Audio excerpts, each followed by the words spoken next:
Because over 80% of what you learn in school is useless when you graduate. And then the world that exists when you went into school, 4 years later when you come out, the world does not exist Especially anymore. now, with the rate of how things are changing. So it's important for people to have education, but not necessarily university. University education is important for probably some professional courses. You want to be a pilot, medical doctor, a lawyer, an engineer, no problem. But you want to be, a broadcaster, then go to broadcasting school. Or just do it. Just put yourself in front of a camera. You want to be a caterer, go to catering school. You want to be a fashioner, go to fashion school. Yeah. So you want to be an actor, go to acting school. You don't need 5 years to do that. I have a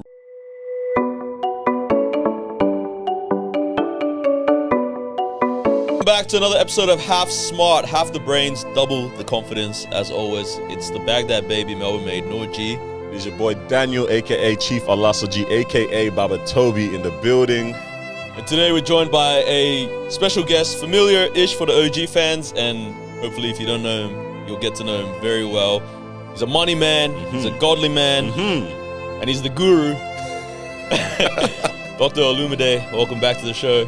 Yeah, it's nice to be back to the end of the war. Yeah. It feels like that. It's the ends indeed. We were trying to plan a trip yesterday and we were realizing, man, we're at the ends of the world. Yeah. Far from anything. The time of the flights and the prices of the flights. It's a lot, but it's good to be back. Yeah. Did you enjoy yourself last time that you were here?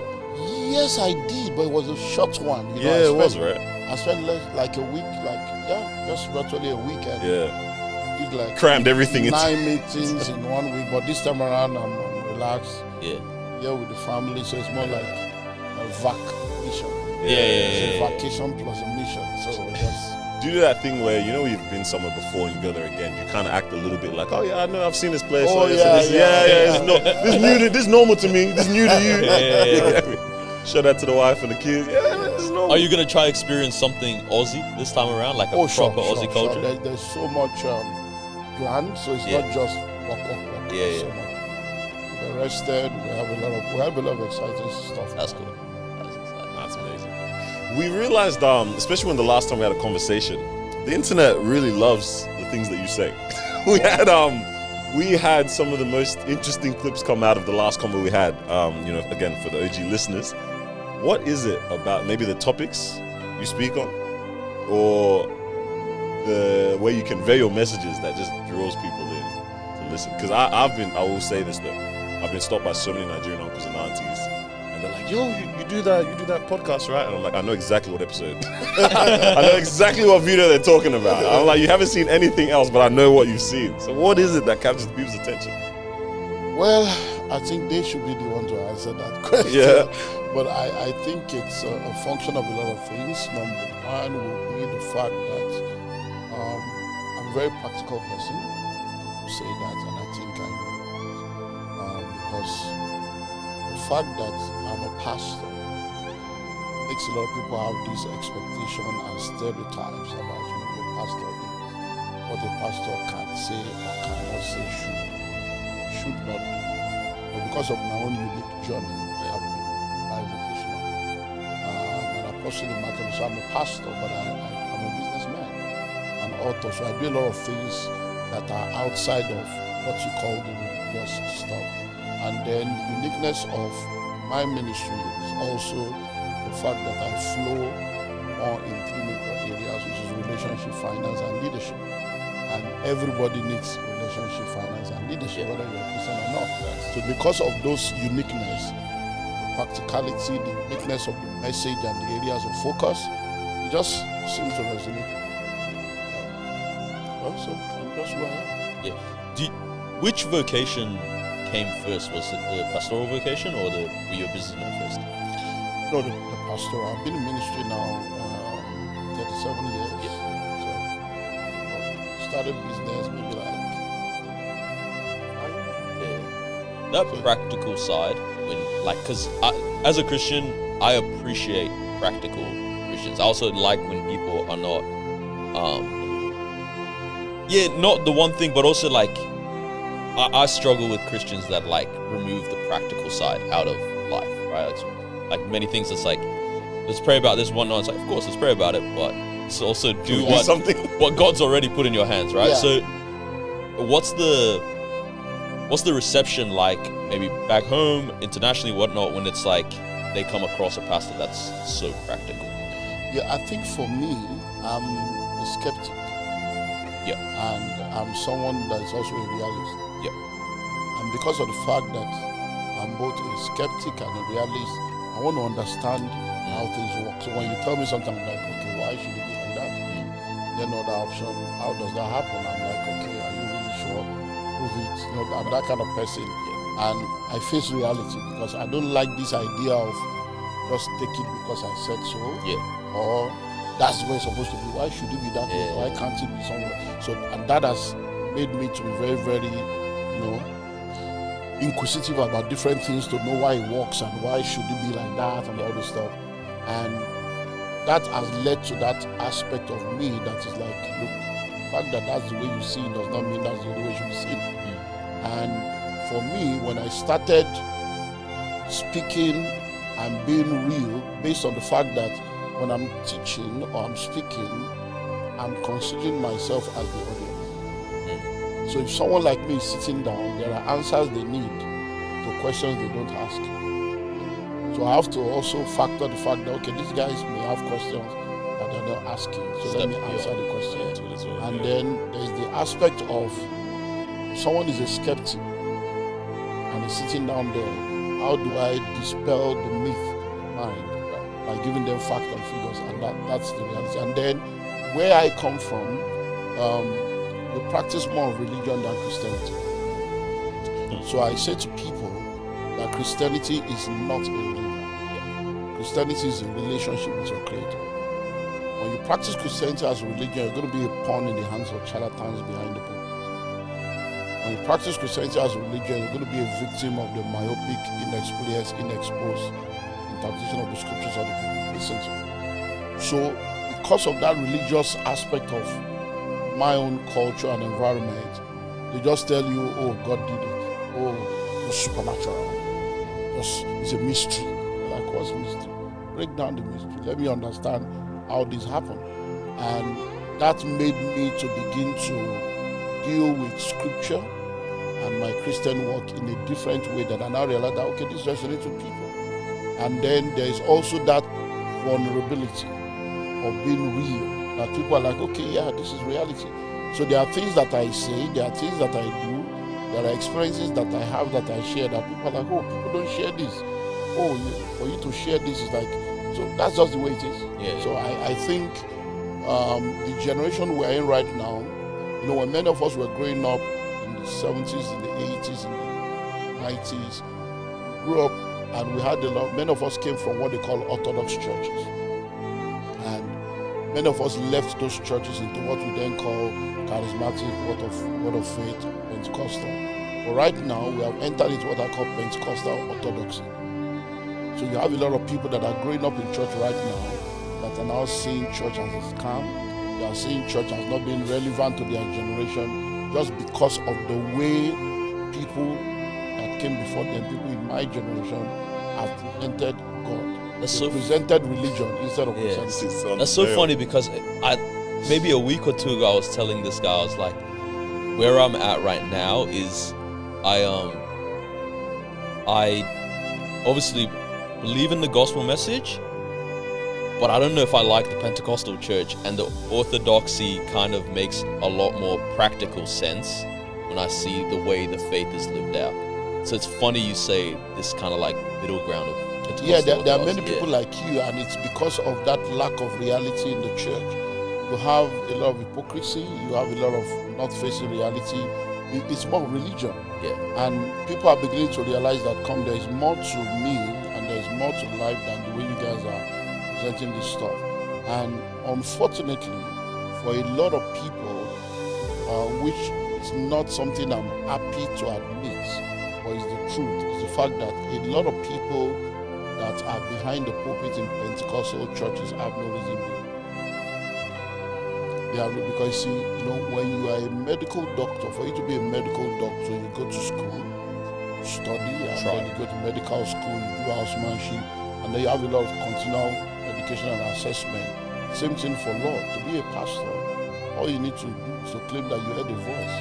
that nobody That but you feelings. had, Yeah. and then people's destiny are in your hands.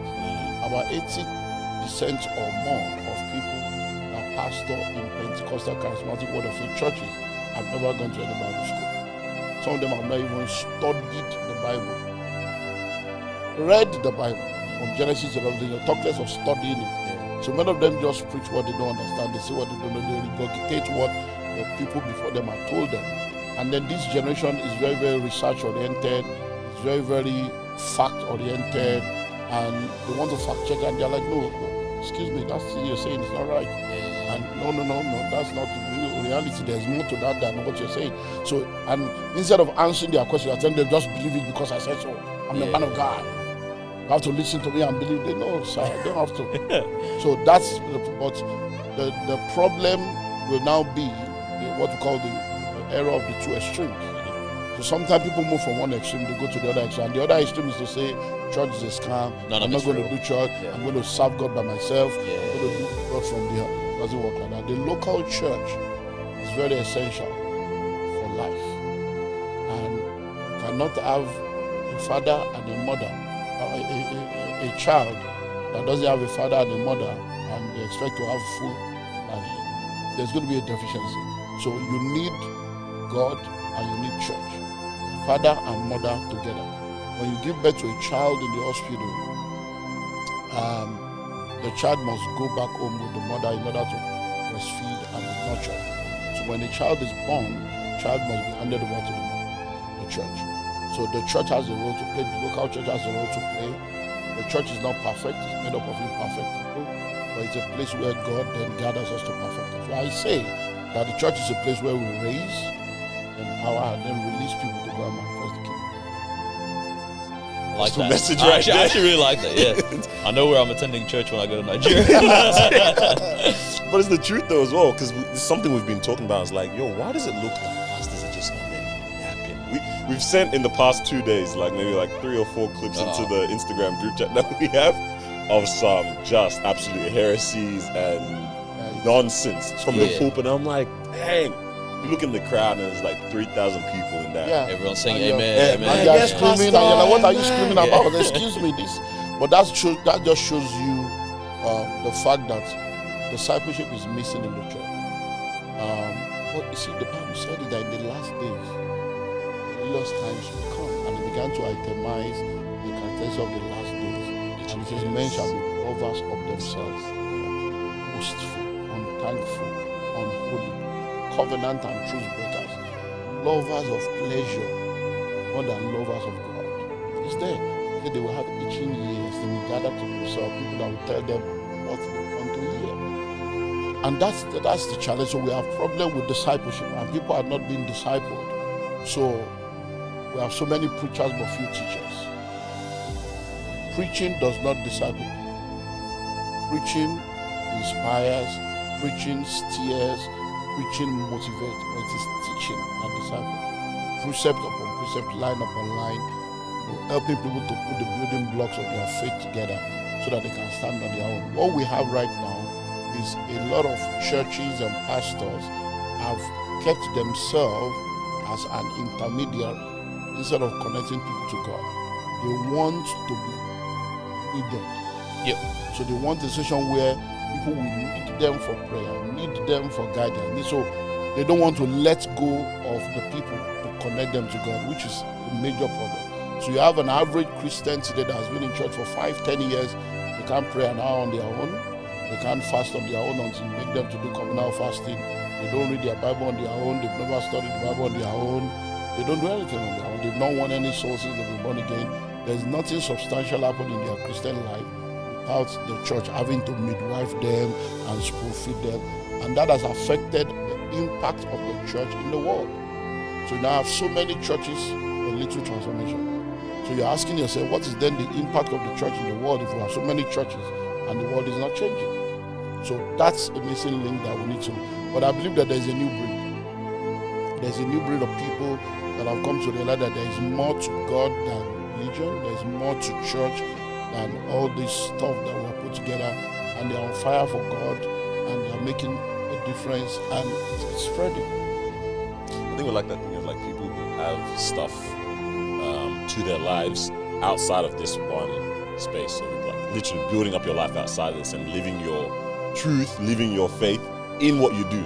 Like people have literally zero impact or zero understanding of like I am a lawyer, I'm a teacher, I'm a whatever, but that's my field. Like that's my mission field. Instead, a lot of people are like, let me just confine this thing to, that's when I really feel the Spirit of God. I feel God moving when I'm in the church and all the different things that comes with the religion, as opposed to build something else outside of this place as well. Like that is the totality of you as a person.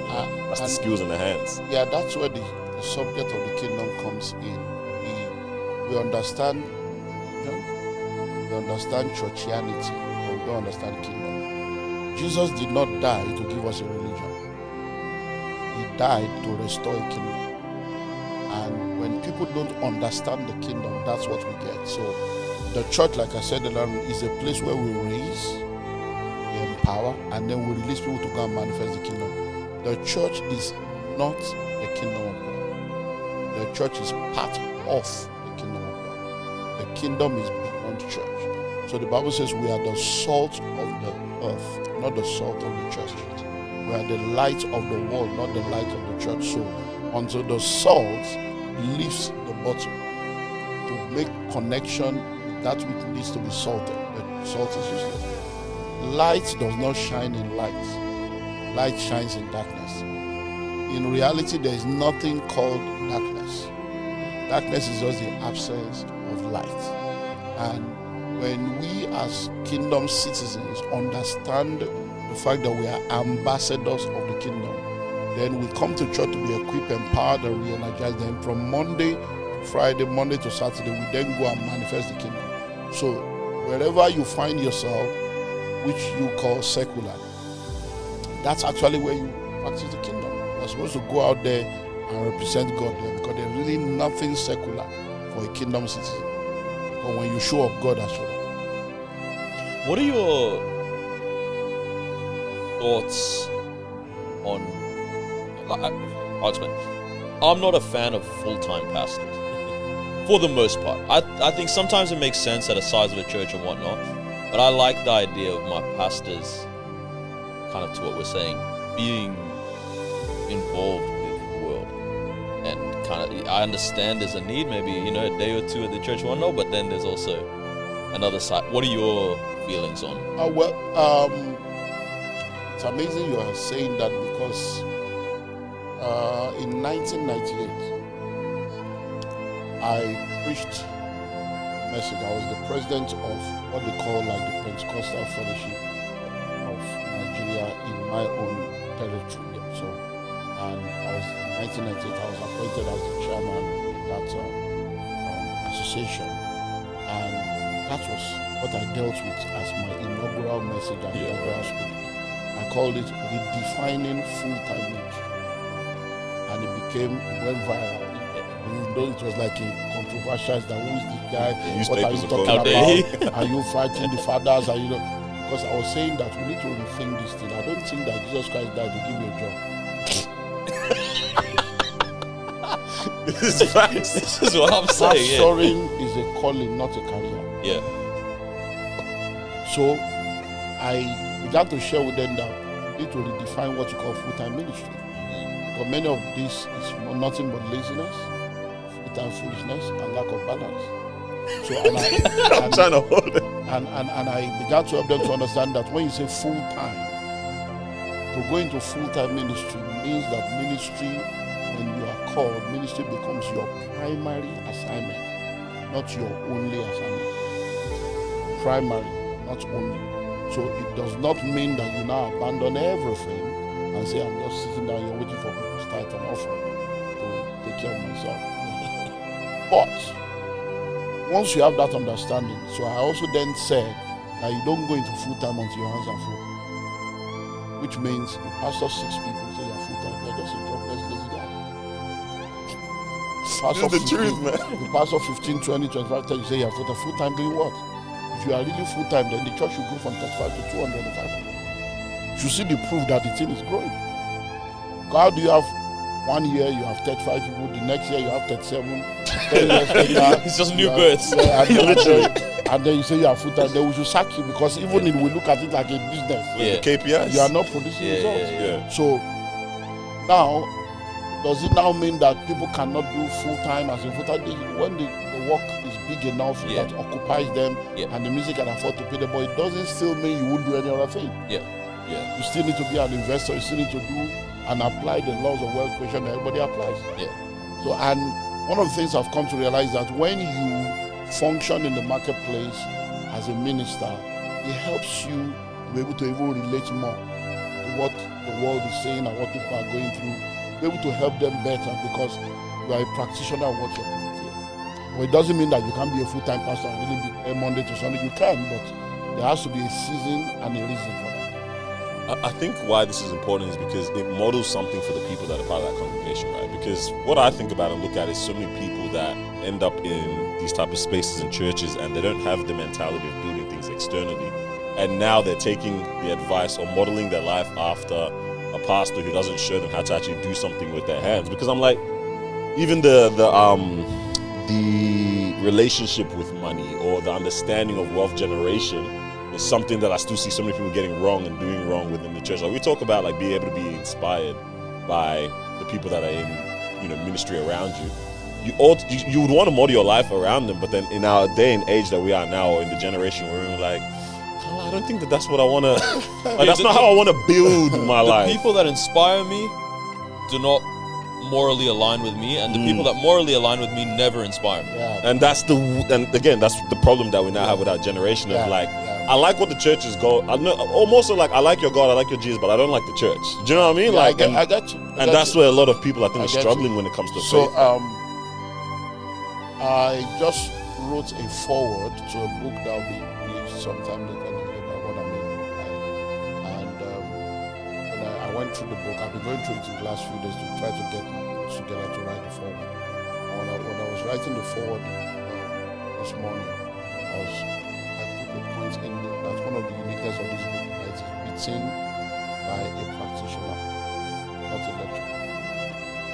Because you have lecturers that are classroom professionals that have never run a business. You have a lecturer that is teaching you business administration. He has never started any business, never run any business, just talking theory, doesn't know what he's talking about. And that's what happens when you have ministers that do not have real life experience.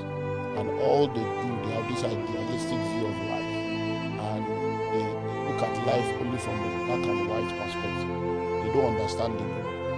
And when you look at the scripture, you see gray all through scripture. Because Jesus himself was realistic. All the parables of Jesus, trying to teach kingdom principles and kingdom truths, were using real life situations to help people understand how the Bible relates to their practical life. So I believe that balance is required. I don't believe in extremes. There are people that will be full-time ministers because the season of their life and the work demands it. By the grace of God, I pastor a mega church with thousands of members. We have branches all over the world.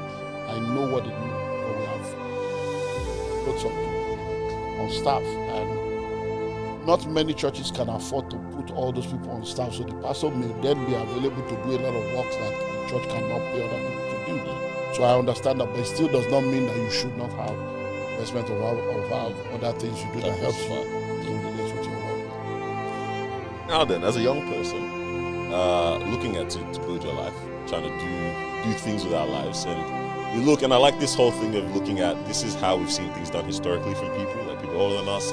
The church is the initial example that we had, and now we exist in this time of, okay, we're trying to figure this out. Like we want to have families, we want to have children, we want to have properties, we want to have relationships, and we want to have good values. Do you know what I mean? So you take yourself back to your 25-year-old self or 25, 30-year-old self,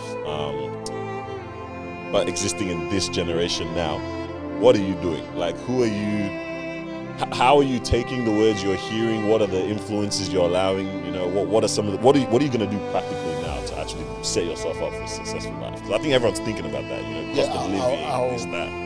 Number one, I really want to know God for myself, and I want to really check things out for myself. So I'm going to focus on really reading and studying the Bible for myself, using different translations, doing historical research, historical study to really understand the basics of my faith, so that I will not be a Christian because I was born in church. I will not be a Christian because my parents forced me to go to church. I will not be a Christian because it's politically correct thing to do, but because I have come to a place of conviction where I've met him for myself. That'll be number one. Number two, I want to quickly discover his purpose for my life in my time, because purpose is very important. And when I'm able to quickly discover his purpose for my life, I want to commit to that purpose and doing it in my life. That's another thing I want to do. And then I want to look at people that are examples of what I want to become and connect to them in mentorship. Be able to really, because when you look at life, we model what we see. And if you don't have the right kind of pictures in front of you, you're going to desire the wrong thing, and you're going to be led astray. So I'm going to look out for people that have the right kind of values, and the result I want to see, and see how I can model and mentored by them to help my life to be what I'm supposed to be. And then I'm going to ensure that I don't allow myself to be boxed into a space that does not allow for growth and flexibility. Because a lot of people are in the kingdom and the church space today that no matter what you say, all the proofs and the evidence, they're just stuck in their way to say this is as it was in the beginning, so it is and forever shall be. They are not willing to change, they are not willing to make adjustment, and unfortunately some of them wake up too late. I've met people that, just like I said to you, I preached that message in 1990.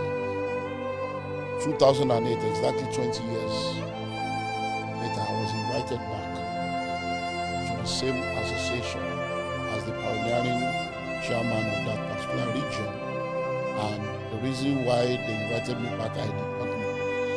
But when I got there, I don't want to go into a lot, but when I got there, let's go there. Okay, so let's go there. When I preached that message in 1998, it was a problem for people. They felt I was speaking against the fathers. They felt, who do you think you are? You this small boy, and they were against it. That was the first meeting, first month. By the second month, I didn't spend 1 year on that position. By the second month, they came and said, when are we going to do election? They said if you don't want full-time work, I'm supposed to be there for at least 2 years. When are we going to do election? No, that's crazy. No, I'm telling you. I'm like, I've just come in. We don't even know each other. This is the second meeting. You're risking their position. Why are we talking election? No, let's work. Let's get to know each other, and then we can now plan election. At the third meeting, they said, why must the meeting be taking place in your church? Now let's start rotating the meeting. I said, that's not a problem. It's even costing us money to host you guys, and nobody's paying us for that. So we can start that from the next meeting. So by the fourth month, the meeting did not take place in my church, and it never came up. And that was how so by the time they went for the fourth one, I knew that these guys don't want me. So I didn't last 6 months on that position. They just moved on without me, because it was like, what's this guy teaching?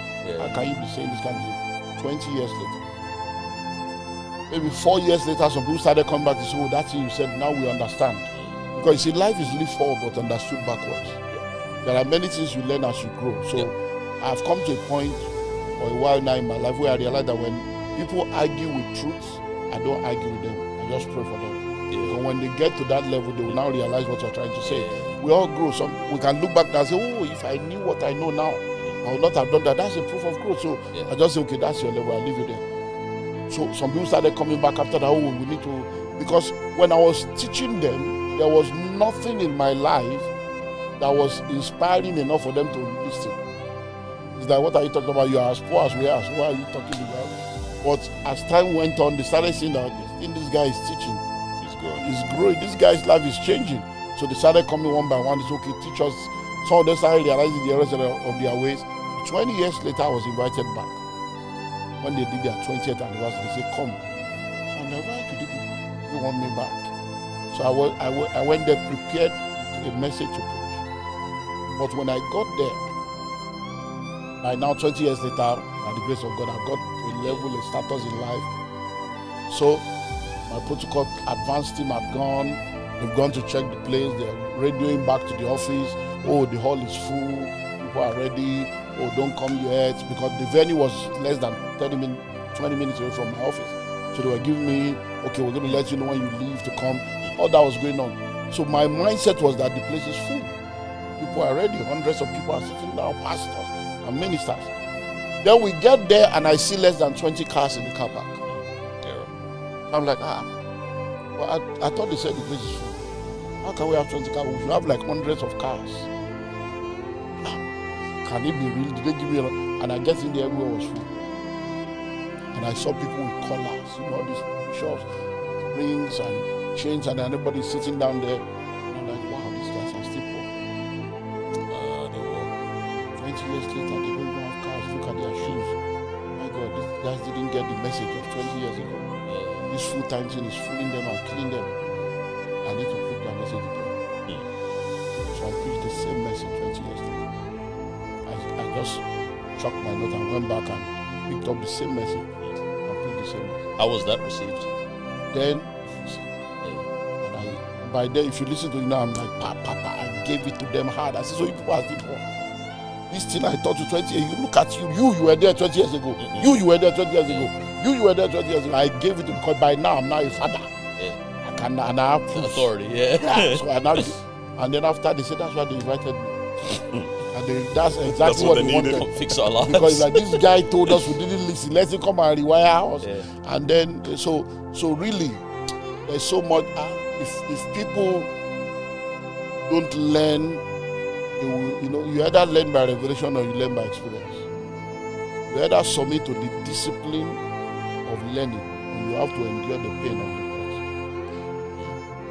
It's something I've realized that I think so I was just thinking, I'm thinking about people that I know in my life, thinking about myself, and I'm like, I don't think a lot of us want it enough. Whatever that thing is, whatever it is that you want for your life, I don't think a lot of us want the life that we have in our mind enough, because we're not willing to submit to also the discipline of the teaching, right? Or like sitting down and like actually putting things into practice, or doing the hard yards. Like even me myself, I'm like, there's elements of complacency or procrastination that I'm like, bro, if you don't sort this out, you're not gonna get to where you're trying to get to at all.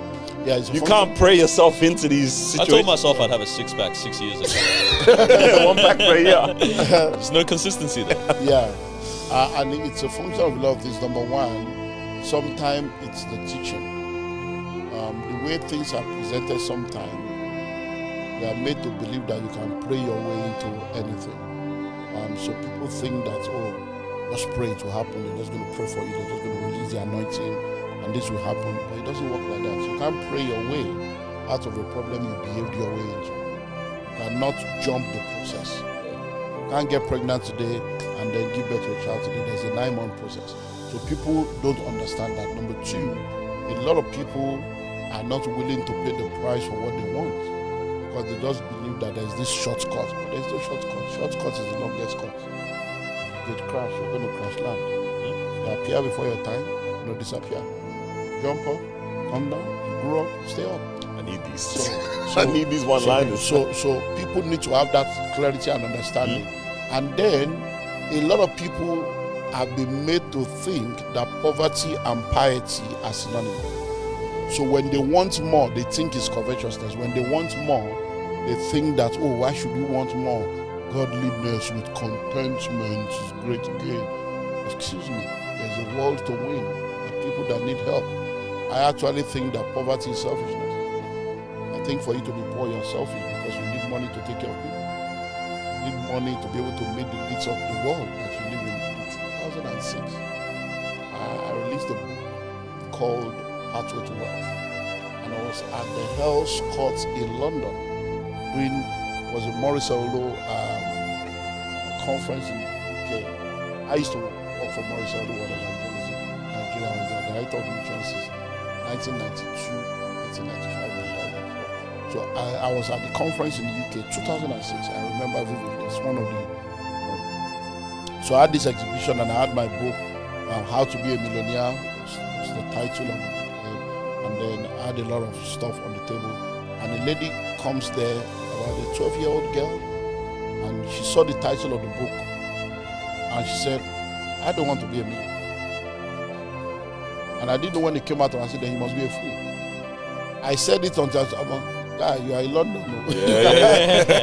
But I'm like, no, it's true. I said, yeah, you must be. She looked at me and said, yes, you must be a fool.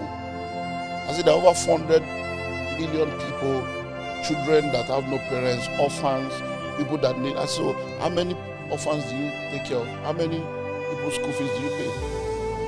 Now you are saying you don't want to be a millionaire, it's because you are selfish. That means you are not thinking of the world and the impact you can make. You're only thinking of yourself. She said, I didn't see it like that. I said, then you should see that you need the million, not for yourself. It's because of the assignment. Money is nothing but a tool for the fulfillment of purpose. So when you don't want it enough, it's because somewhere you're subconscious, what do I need? I only need, how many shoes will I wear? How much do I need to take care of myself? You are too small to be the purpose of God for your life. What were you going to say? Back to the 25-year-old version of yourself, or maybe even younger. In this day and age, would you go to university? I'll go to school. School being courses, that type of thing? Yeah. I actually have, in my book, the School of Money book, I have an entire module on the 7-star education. I dealt with that. A few years ago, I think 3 years ago, I also did a series on redefining education. It's on my YouTube channel at Dr. Olumide Emmanuel. It's a 5-part series. Now, I believe that we need to redefine education. Now, education is meant to do 4 things. Help you to be able to read, help you to be able to write, help you to be able to calculate, and help you to be able to think analytically. Now, majority of the people that go to school, the school helps them to do 1, 2, 3. The analytical thinking aspect. It's not. So the question then will be, if education as we have it now is the way to go, why are we still having a lot of unemployment in the world? A lot of people go to school, so you spend an average of about 20, 21 years in the sector, from elementary to high school to university, college, and the first letter you write is I beg to apply. So that means you spent 21 years to become a beggar. So you went to school, and schools are like an assembly line for colonialism and for capitalists, because we are not able to then create a job. So I believe that we need to redefine education. So education is not a scam, but the curriculum is a scam. Education is not a scam, but the system and the strategy is a scam. So what I believe we need to do now is to have redefined education that I call the learn to earn education, that I call the gift to glory education. So education is supposed to be you have a gift, you have a talent, you have a potential. Then you now go through a system that helps you to develop what you have so that you can deploy it. So you don't need 4 years to do that. Because over 80% of what you learn in school is useless when you graduate.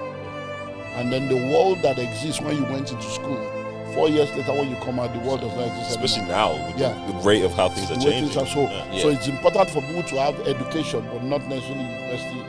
University education is important for probably some professional courses. You want to be a pilot, medical doctor, an engineer, no problem. But you want to be, a broadcaster, then go to broadcasting school. Or just do it. Just put yourself in front of the camera. You want to be a caterer, go to catering school. You want to be a fashioner, go to fashion school. So you want to be an actor, go to acting school. You don't need 5 years to do that. I have a rule of thumb that it's like, if the profession is the name of the study, then it's worth it.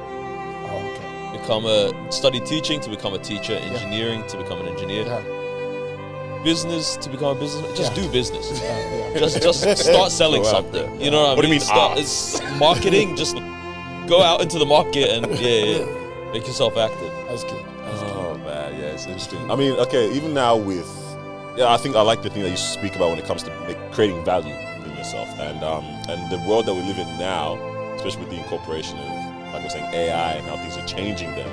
How does one create value, or how do we not become is there a merit, in being someone who's very good and skilled in that one thing, or valuable in 7 different things? Because we always hear multiple streams of income, and It's a lot of different things. Like people go and they think, I really want to. I like writing. I want to write books. Like I want to be an author. But now they're thinking, okay, I'm going to be an author, but I have to set up a podcast as well, add value there.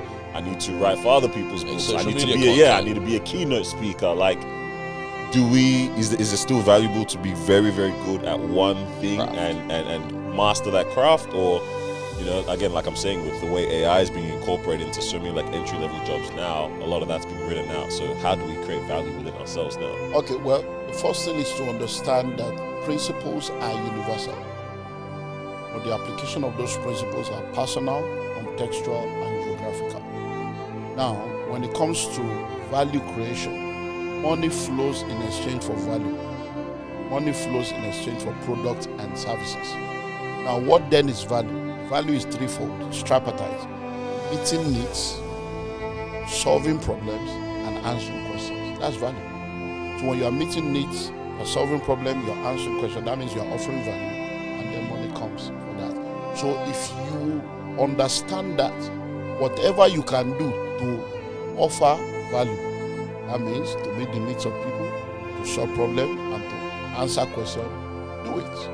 And then when you understand the aspect of you that does that, the best thing to do is to then maximize that aspect of you.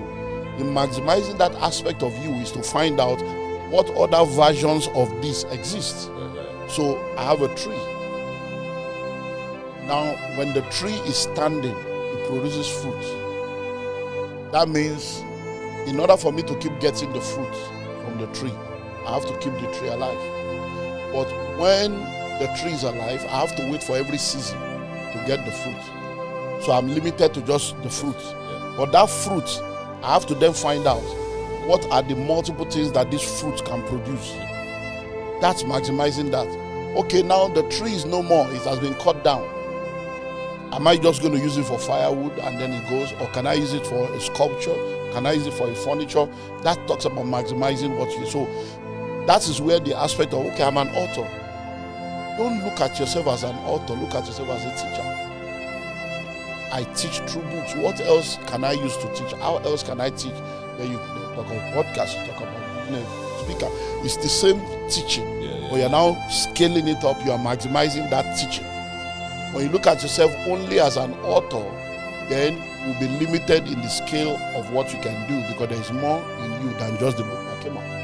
And that's the way to look at it. So any aspect of life, there is a way to scale it up.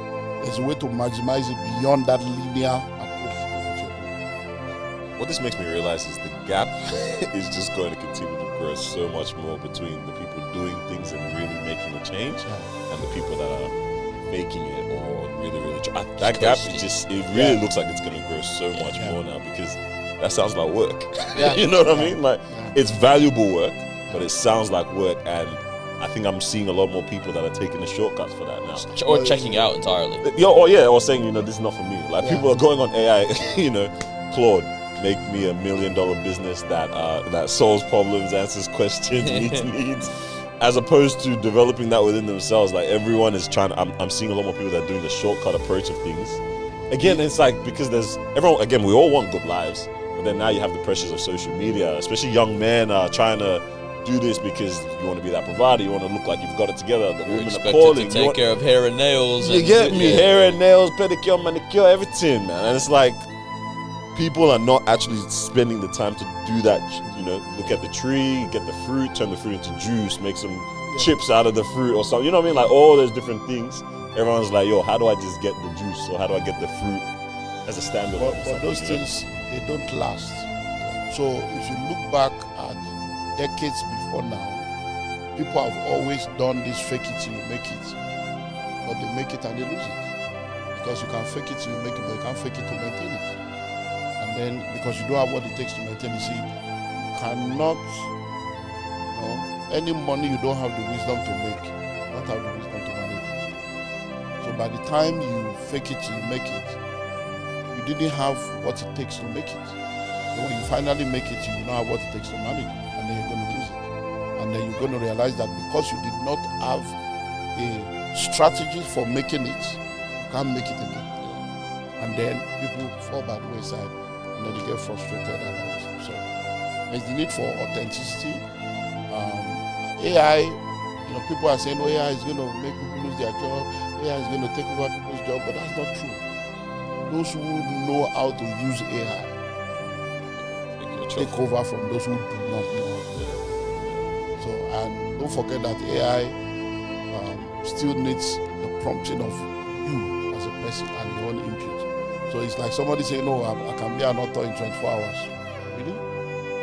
Okay, so by the time you tell AI to create the book, will AI tell your story for you? Your story is what makes you unique. Your journey is what makes you, so that uniqueness of you will be missing, and then it's not going to get the traction you stand out. What do you think of the status of relationships then now, in this day and age? Because everyone's listening. Sorry, before we get into relationships, I've been meaning to ask this. We were talking about trees. Yeah. What's going on with the palm trees?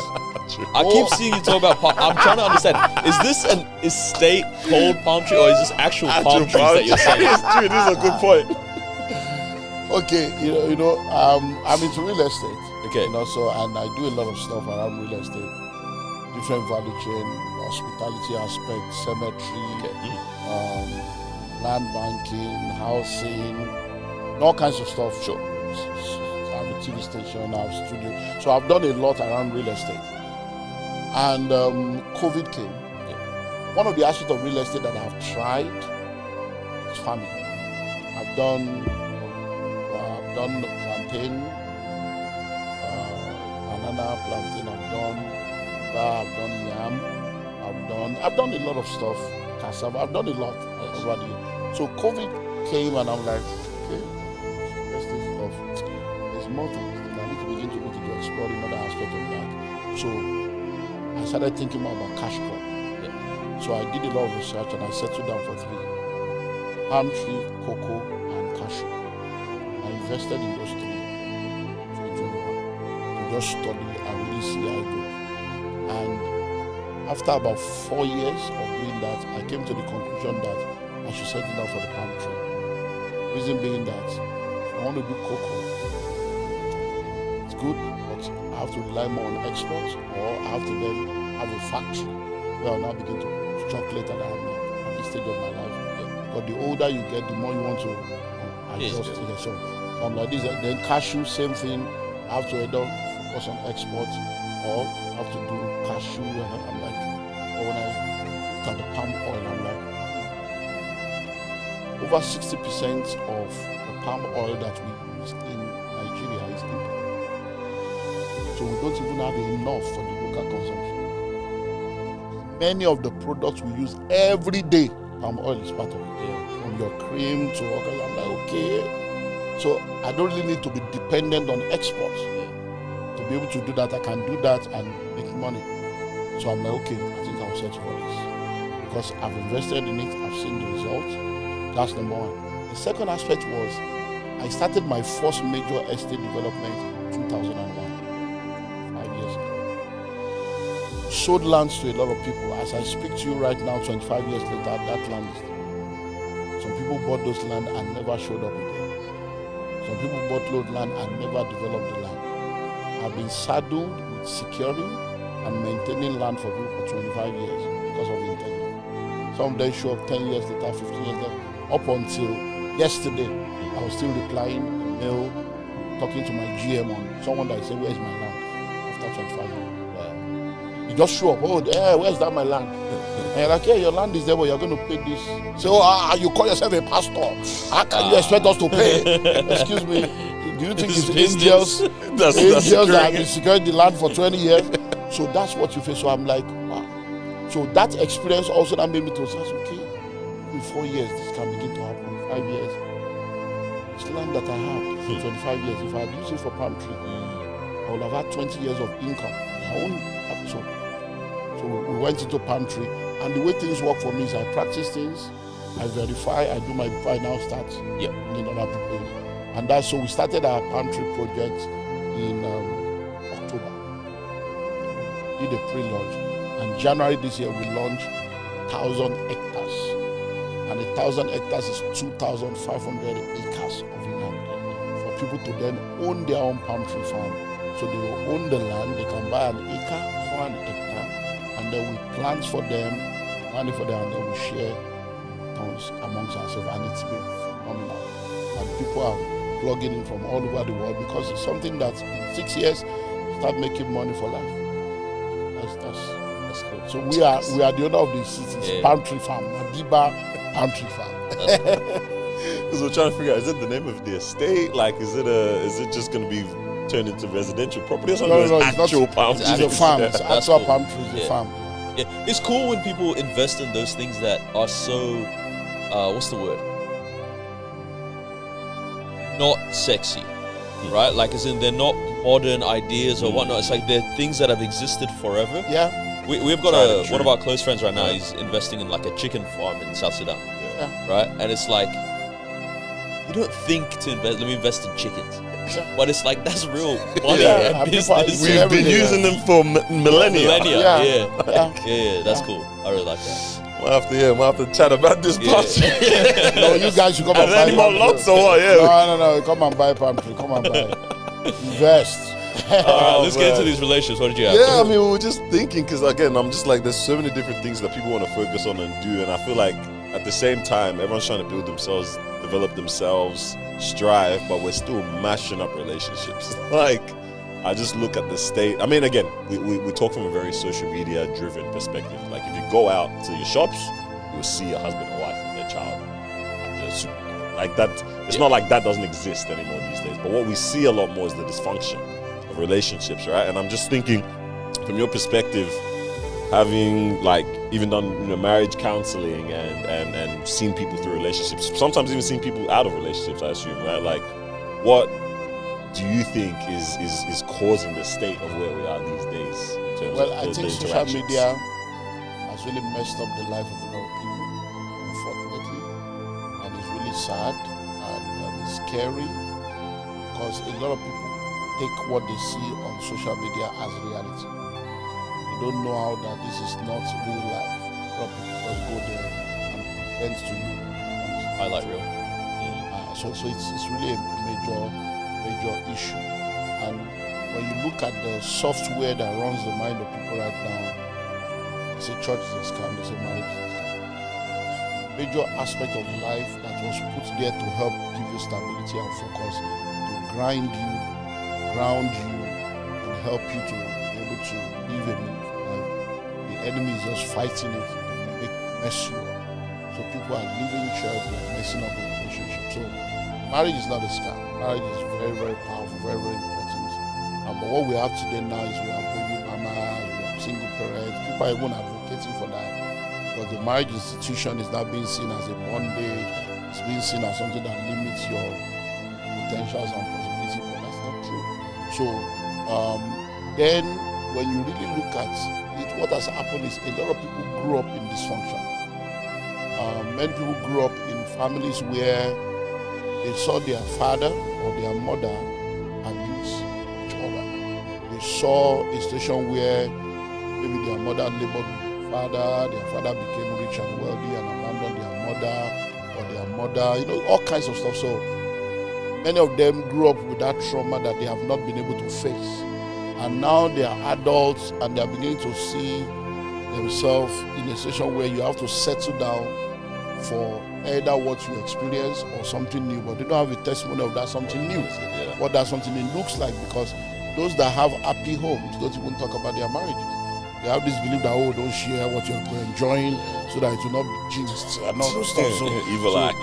Yeah, so they just keep, so because of that, you have very few models to see of successful marriages that are doing well. So it's really scary. So you have a lot of people of marriageable age that are not married.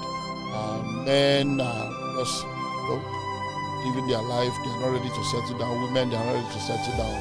And unfortunately, it has now increased the level of morality in the world.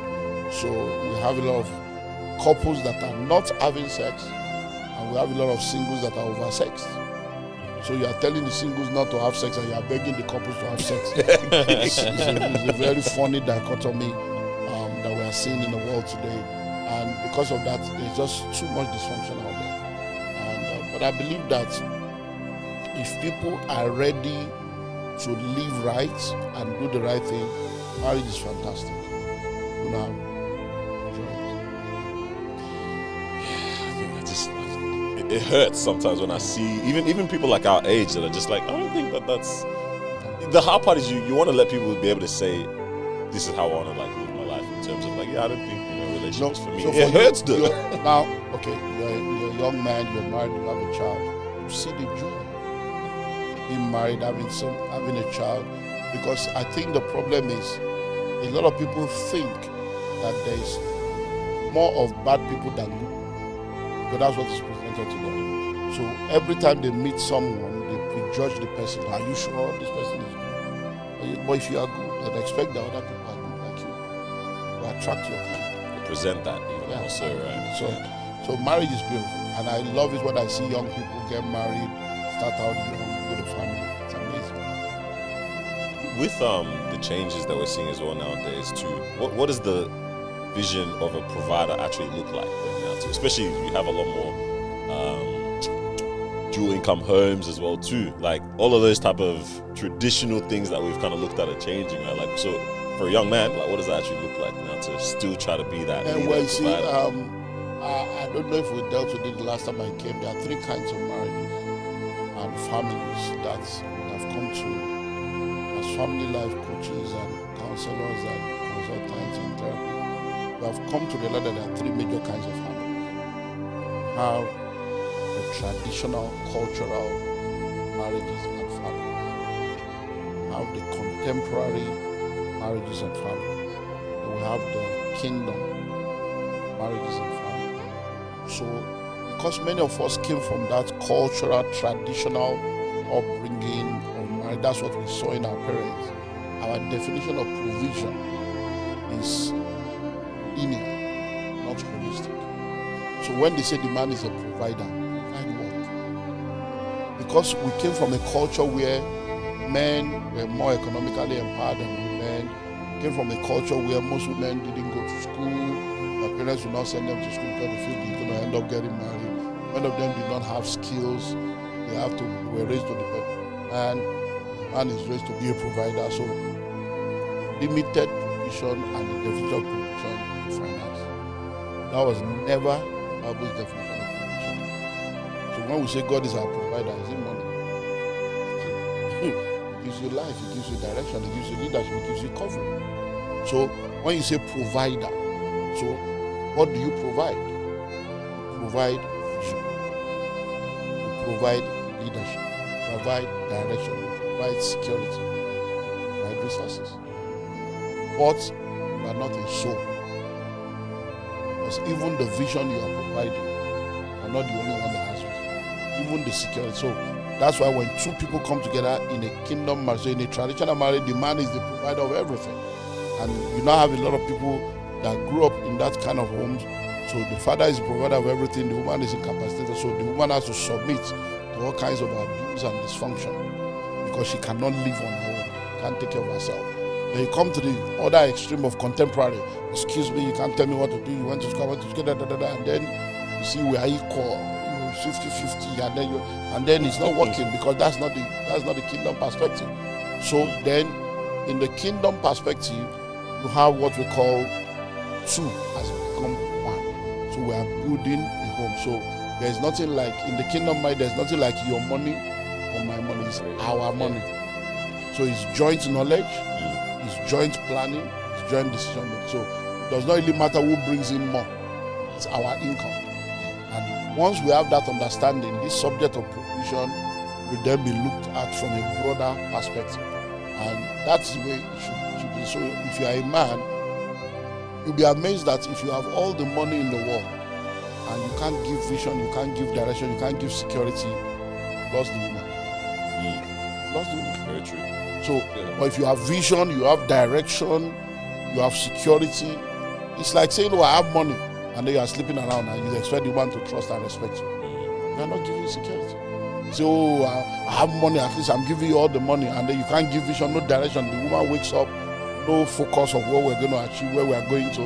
There's going to be confusion everywhere. So people just need to understand that. And when real men understand that you are not defined by your ability to provide. Because what has now been sold to a lot of men is that manhood is ability to provide and perform in the other room.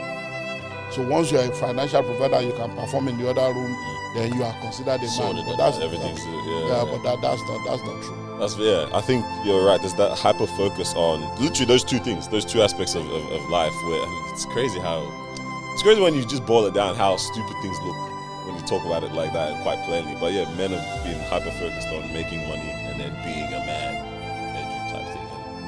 And none of that is talking about vision. None of that is talking about direction. None of that is talking about the security that you're talking about. And because so many people are hyper focused on that, they don't spend the time to develop that within themselves, even from a much earlier age. Yeah. One, there's no role models. They didn't see it in their dad in their life, or their dad wasn't around and stuff. But it doesn't help now that we also have a culture that continues to shine on the other things, as opposed to go and learn how to plan, for the next 10 years. Learn how to be loving. Learn how to convey your emotions or something like that. Like all of those aspects aren't the ones that we talk about or men focus on. And we're in this type of, I guess, a situation. It is very stupid when you put it plainly like that, when you look at it. Like that's just the reality of life. It's amazing what people focus on now. But I am of the school of thought that what you focus on is amplified. There are a lot of people that are doing things right, but they don't have the followership, they don't have the visibility. So if you go online right now, people would rather follow and like a useless video than an educational video. And even when an educational video comes, because of their own personal mental deformity, rather fight it and look for a way to just argue what do you mean? Because they are fighting their personal demons. So it's really sad. A lot of good content online. If people really focus on that, those are the people. Who's someone that you're not like naming the individual or something, but maybe more so their attitude and their characteristics? Like, who's someone that you actually were genuinely impressed by in terms of this was someone that maybe mentored or spoken to, and then what did they do with that? Like, where did they take the teachings or the lessons that you were given? Like, have you been impressed by someone over these years? Oh, I have a lot of amazing sons and daughters that have done tremendous in the field, their career, and in their journey. I'm the global president of the Business Company, and we have members in 27 countries, 5 continents. And many of them are drawn from different industries. And they all came to my life at different stages and seasons of their life. Coincidentally, exactly a week ago, I was speaking at a conference where 2 of them partnered beside the company 14 years ago. The company has become a multi-billion company. Expressions in Canada and other stuff. From just starting out, they now have a bank, they have tech, they have hospitality, they have all kinds of stuff they're doing. And in that meeting last week, they were, of course, trying to introduce me. They were talking about how the teenagers are attending and millionaires and others. Well, coincidentally, one of them also, MC, was also one of my mentees that just came on board with 4 or 5 years ago.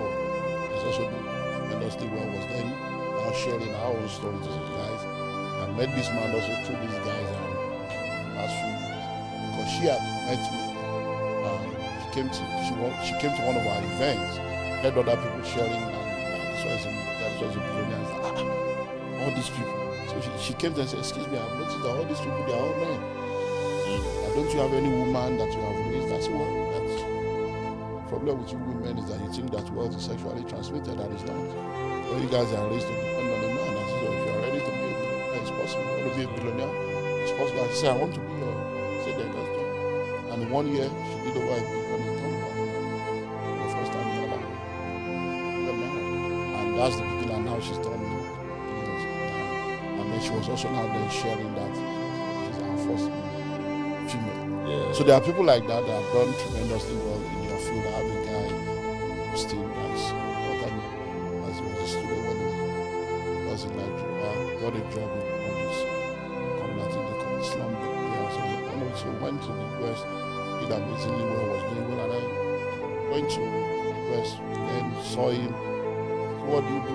A single guy and mother. I said, why don't you start something? Is there a clause that says you cannot have something? Okay, I said, oh, you're young, salary cannot help you.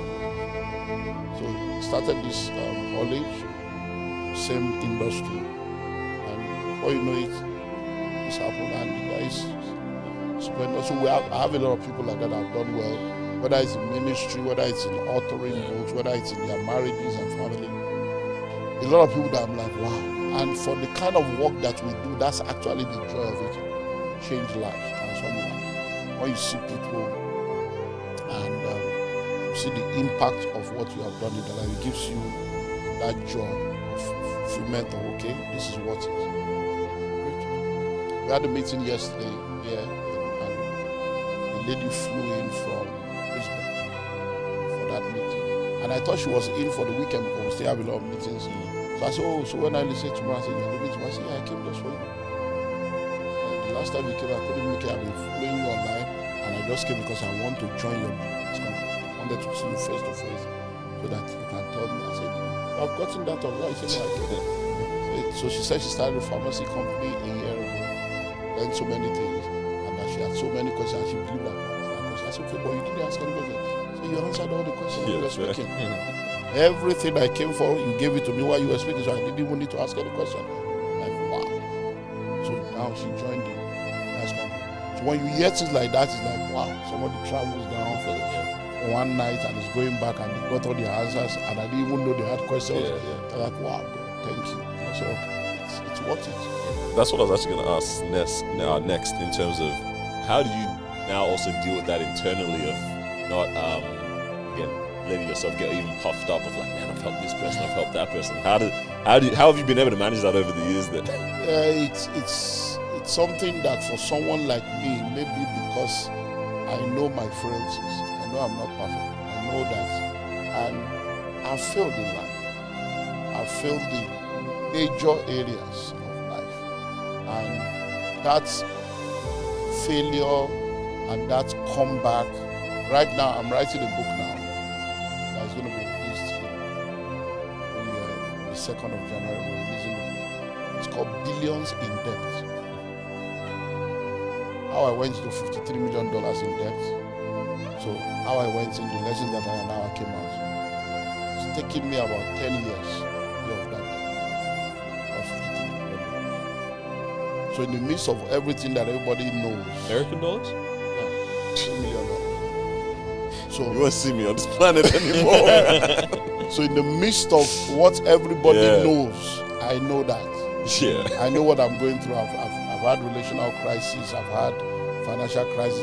So you can't go through that. And every day, it's like when Apostle Paul said, I bear in my body the mark of Christ. Take away this one. He said, no, my grace is sufficient for you. There's enough scars in my life for me to not even to know that I did God. And so all those things are just a testament of the faithfulness of God. But for grace, there goes I. So I don't have that crisis of having to think who I am. It's never been my own area of thought to think of anything. But it's God. I know that.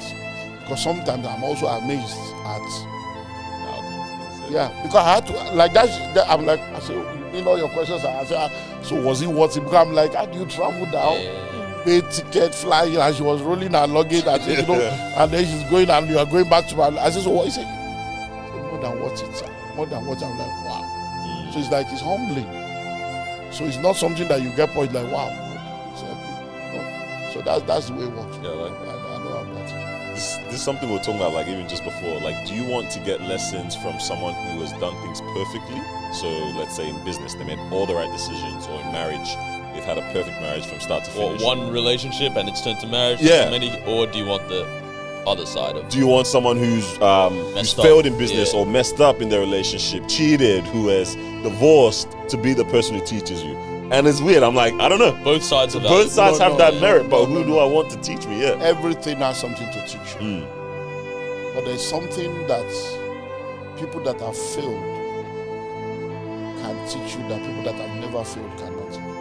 That's why generals are known by their scars. Jesus Christ says something about Paul, about Peter.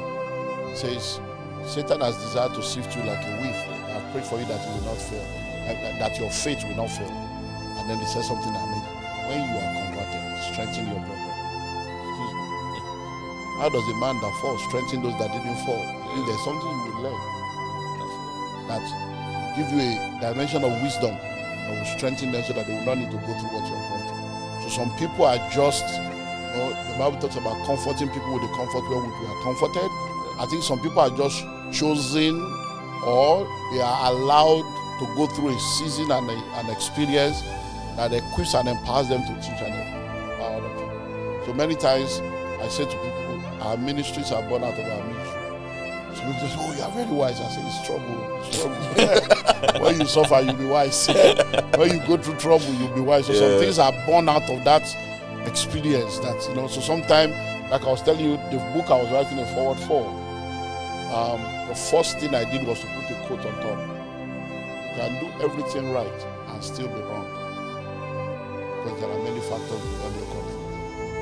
Olumide Emmanuel. So I now started. If you disagree, that quote, I will never argue with you or try to convince you. It only means that you were like me before I knew passion.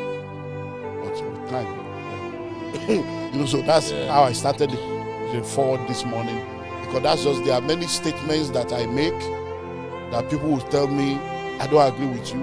And then a few months or few days, that's you said, now I understand. No problem, that's life. So, but life is a school. On the practical element, obviously we always talk about perseverance and continuing and all this kind of thing. When is the time to quit? Like, for example, whether it's, I'm a business owner, Daniel's a business owner, like whether it's business, whether it's relationships for some people, whether it's other areas, when is the right time to give up or cash in on an investment or something like that? I'm someone that, like, I always struggle with, I never want to be Esau. I never want to give it out too early. Or I'm always scared that it's too early. Right? Or when do you think is the time that's like, okay, this is over or this is done? Okay, well, it depends on a lot of factors. So, for instance, if you are a business person and you keep investing into something and it's not profitable, when do you now, we have had exceptions where people have invested for 15, 20, 30 years, 15 Amazons and all those things, and then it finally paid off. Those are like exceptions. So the rule should be, so if I invest into something and I put in everything and 5 years later I'm not seeing it, I may need to have a routine, count my losses and move. Because that might be that there's a need for a change of strategy, change of or a change of mood. So that's my own idea. When it comes to investing, if I'm investing into something and it's asking for more and it's asking for more, and I'm not seeing the change, I may need to just count my losses and walk away, because I need to be alive to benefit from that. I don't want to die in the process of making it and somebody else comes and it may not even materialize for somebody else to experience. So it's personal, it's relative to where you are and the season and the industry and the sector. So it's not something that you can easily Then when we come into relationship, we can talk about quitting only before you marry. So if you are not married, I actually have a series on knowing when to quit. So actually, I have a book called The New Rules of Love, and I have one called Love Is Not Enough. So I think it's in the New Rules of Love, knowing when to quit. How do you know when to quit a relationship? So those are things that you need to look into. But if you are married, then there's nothing like quitting, because death do us part, but there's quitting, which are conditional quitting if someone cheats on you. Have a right to leave or forgive someone. If you married them becomes abusive or it becomes a threat to your life, then we have a function of loss. There's the law of life, there's the law of redemption. So anything that wants to destroy your life, then you have to save your life first. So you need to know when to quit, but it's relative to different aspects. Rule to say, okay, just happened because we've seen people that have stayed in relationships that were like, this is a death trap, and things turned around. We've seen people that put money into businesses, and look at what's happening with Elon Musk. The guy's lost so much, all the money he made in PayPal, lost it. SpaceX lost a lot now. So really, that's just What are you focused on now then, I guess? Like you do a lot of different things, and even as you said, as you get older, you want to start to streamline life almost. Yeah, because even my dad, I was talking with him yesterday. And I was like, I had a phone call with a financial planner advisor, and he's telling me this, telling me that. And I was like, man, that's something I should have done earlier, because now I'm looking at how do I start to, what's the plan in the future? The plan would be, set up maybe the trust, close down the investments, consolidate, have the money to do life, look after the grandkids, travel, all of those type of things, bless people, whatever. And I'm like, man, it is that thing of that phase of learning, application, and then I guess the redistribution of the enjoyment. But you always tend to try to bring life to the more simple things as time progresses. So I'm thinking for you now with your hands in so many different things, and as well as so many staff, so many lives that actually also depend on your involvement, the direction, the leadership. What are you focused on now, or how do you try to reduce some of that? Well, there are 4 seasons in the life of everyone. You have the morning, the afternoon, the evening, and the night. The first 25 years of your life, the morning season of your life, and is the season for learning. The second 25 years of your life is the afternoon of your life, and it's learning.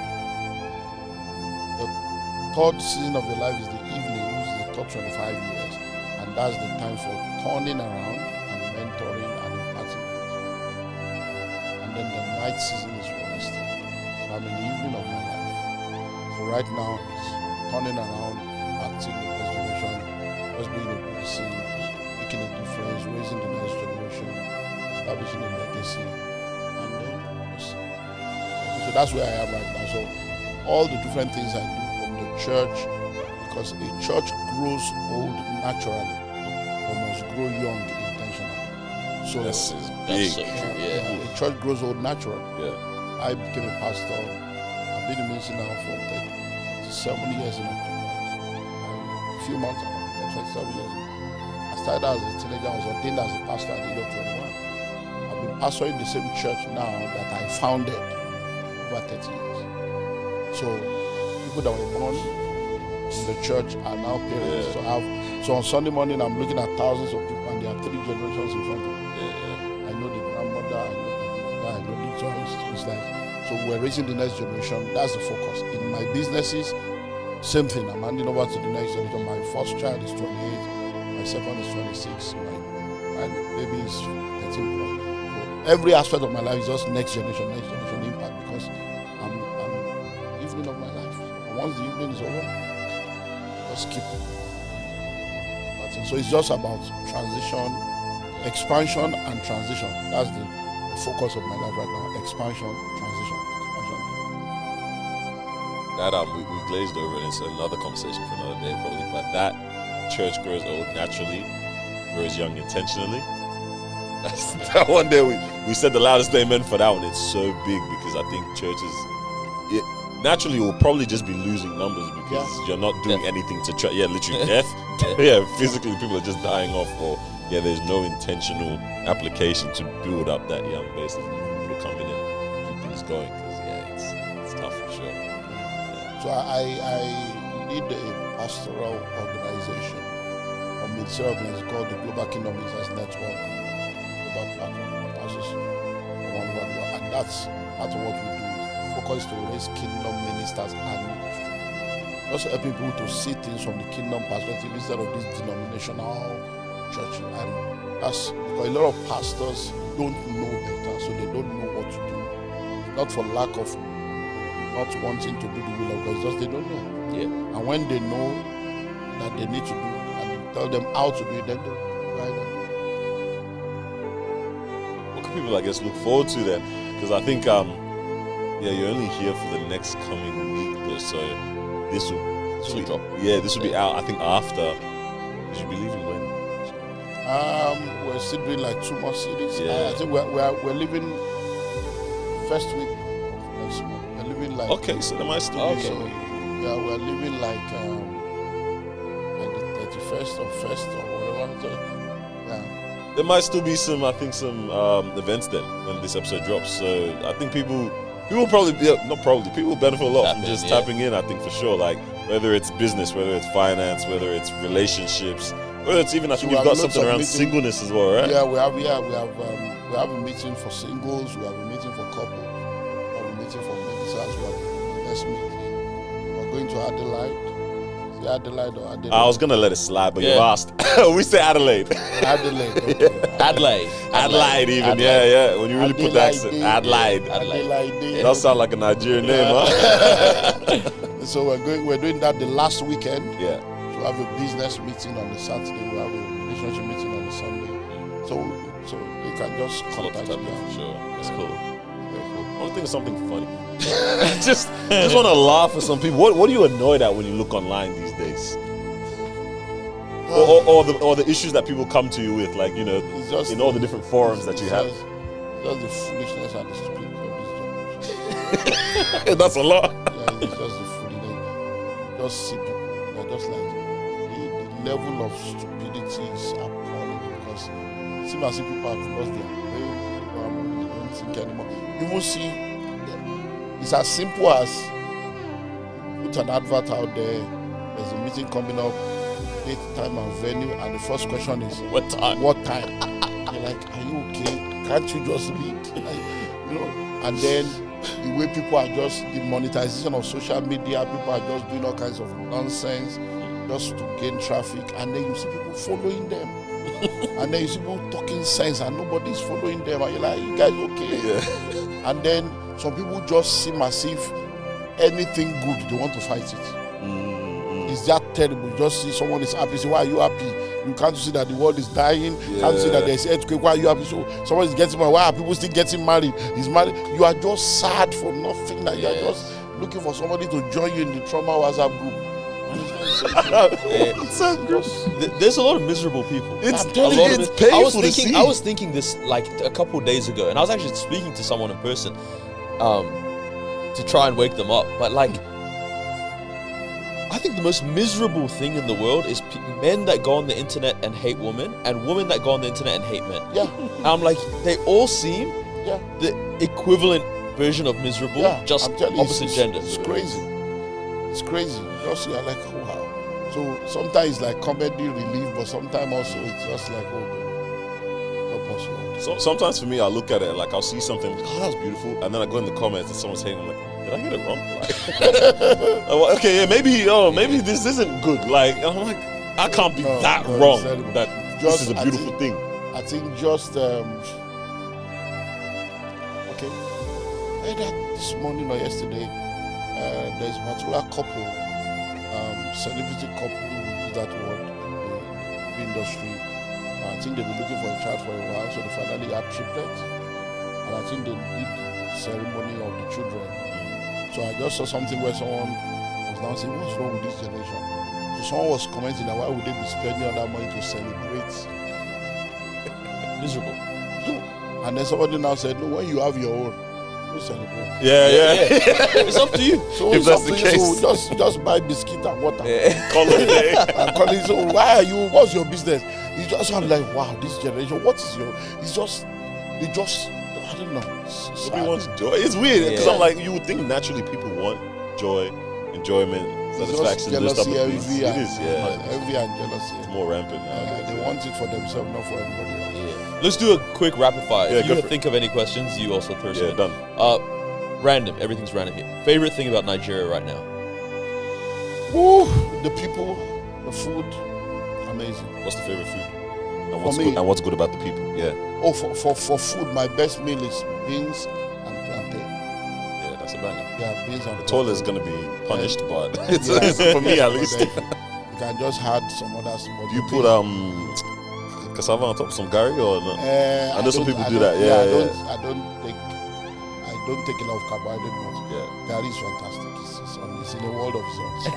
Yeah. He found his people. Yeah. So, Nigerians are lovely. Very lovely. Very, very forget about all the bad news about Nigerians are just loving and kind. And that's Nigerian spirit, Nigerian and kind. That's, I love it. Because when you go to a lot of places, people that are laid back, not ready to fight for it. And I love that. You don't have that. Least favorite thing about Nigeria right now? It's the leadership. It's bad. Every generation, man. It's just bad. Just ask yourself, who did this to us? What did we deserve this? Right? That's our own natural disaster. That's our hurricane. That's our tornado. These people that just continue to. Yeah, okay. Go. Nigeria in 10 years, optimistic or worried? We're optimistic. Okay, yeah, that's good. There's a new breed. I'm part of raising a new breed. And for me not to be optimistic would mean that I don't believe in what I'm doing. I'm raising a new breed of people that I'm trusting God that they will all grow up to become amazing role models, amazing world changers and history makers. I like that. Favorite nation that borders Nigeria? Favorite nation that borders Nigeria, I would say Ghana. I've been to all the countries around, but I think enjoy Ghana. I love the Ghanaian.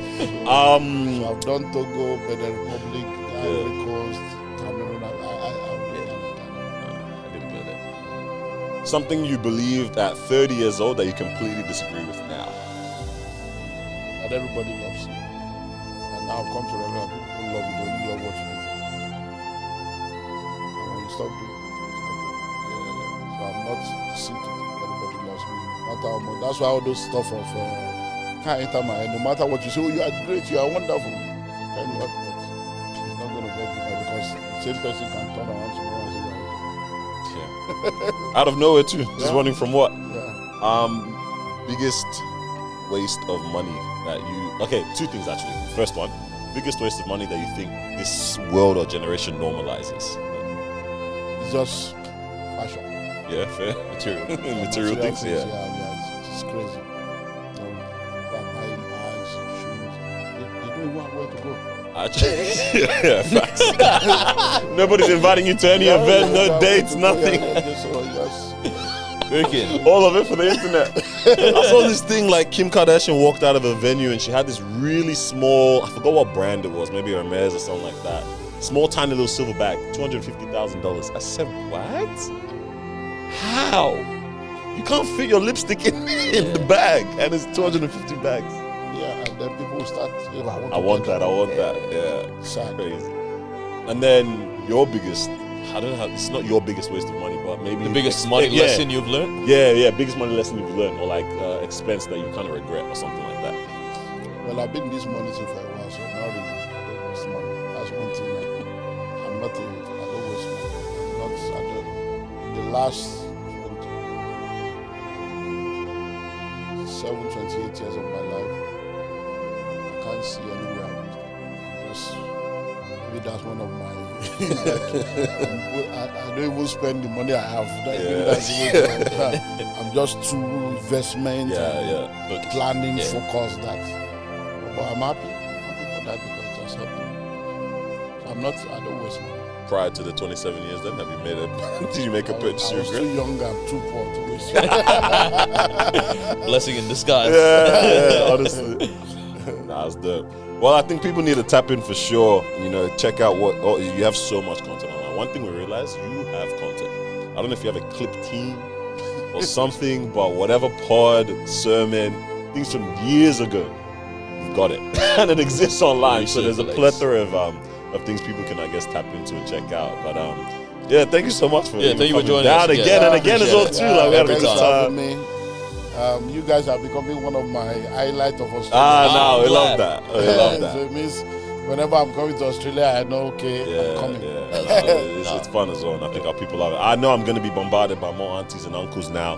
Shops or wherever I see them at events, they're gonna say, I saw your podcasts. They always put an S. I saw that recent podcasts. So I'm keen for that. But thank you so much for coming through. Thanks for having me. Thank you for joining us as well. Make sure you like, comment, subscribe, all those things. And as always, whether you're at the start, life's been blown apart, we're only half smart.